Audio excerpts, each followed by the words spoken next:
Good day. I'm greeting you here from my house in Grootfontein, Namibia. It is my great pleasure this morning and privilege to speak to you, to give a little bit of a feedback, to just make contact with you. It has certainly been a very challenging few months and actually the whole year since COVID started. Um, But I'm sure on your side, you can also tell me many, many stories of things that you have experienced.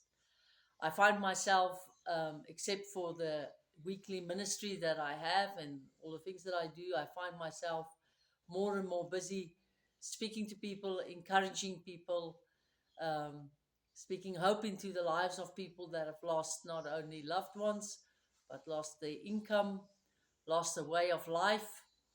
And it is certainly challenging times that we are living in right now. But I praise the Lord that in all of this, Jesus is still the answer. He's still the hope. He's still the courage. He's still the only one that can give us an answer for the day of tomorrow.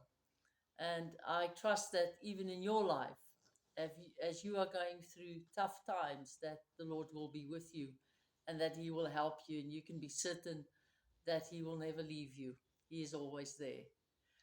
So, as far as my soup kitchen is going, I'm still running the soup kitchen at the school. It's running a bit different at the moment than what it used to do. We are now divided up into two groups at the school, a group A and group B. One group comes to school on the Monday and the next group on the Tuesday. So our actual amount of food that we serve in one day is a little bit less at the school, but then we have a bigger group now gathering outside the school to receive food after break time. And I'm so grateful. The Lord has been good to us to help us to still serve these children. We serve them one meal a day, trying to alleviate the burden and the stress that there is on families, especially now that many people have lost their jobs and food is even more scarce than it used to be before COVID-19 started. Our second soup kitchen, the one at the Bushman, are also doing well. It's a bit different than at the Good. I'm now starting my second video. I'm now at my second soup kitchen, and this is for the Bushman kids. And all these little children here are Bushman kids. Hello, kids. Good morning. I'm speaking English to them, and they're not used to that. Let me try the Afrikaans. Hallo julle. Môre. Kan julle vir my waai bietjie? Waai bietjie met die handjies. Waai bietjie met die handjies. There they are. They are waving at you this morning.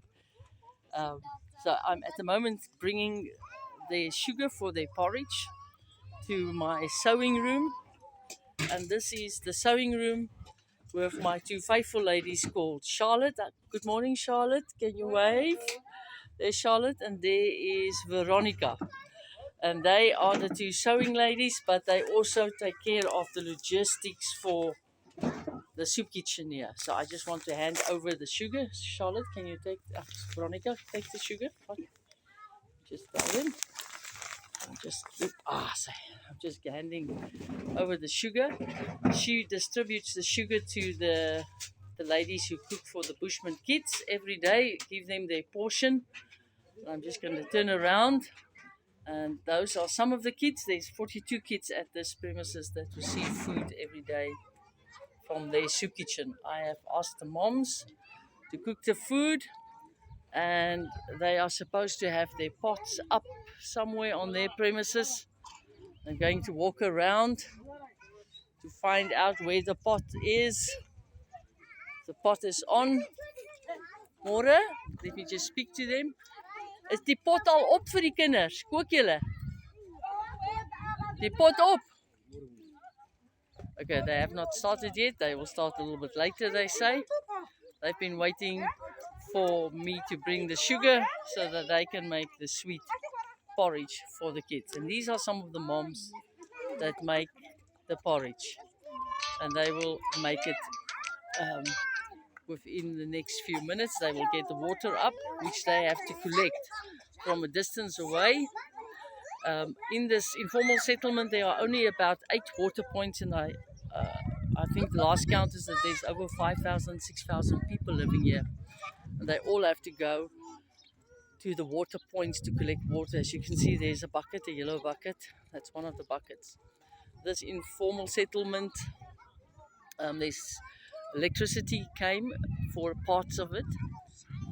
So people have electricity now, but they don't have running water. They don't have toilets. So good morning. I'm greeting you here from a cold Grootfontein. As you can see, it is winter. The trees have lost their leaves. And I'm here early morning. There is the ladies starting to cook at the soup kitchen. I'll go closer in a moment. So I'm at the school at the moment where the soup kitchen is, and this is in what we call Tin Town.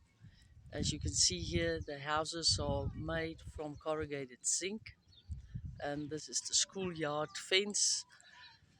I'm just walking a little bit to get a better view for you of how things are in this part of my world. The soup kitchen is at the school. As you can see, the classes at the back there. This small structure is our storeroom, and then there's a roof with the ladies busy making the food.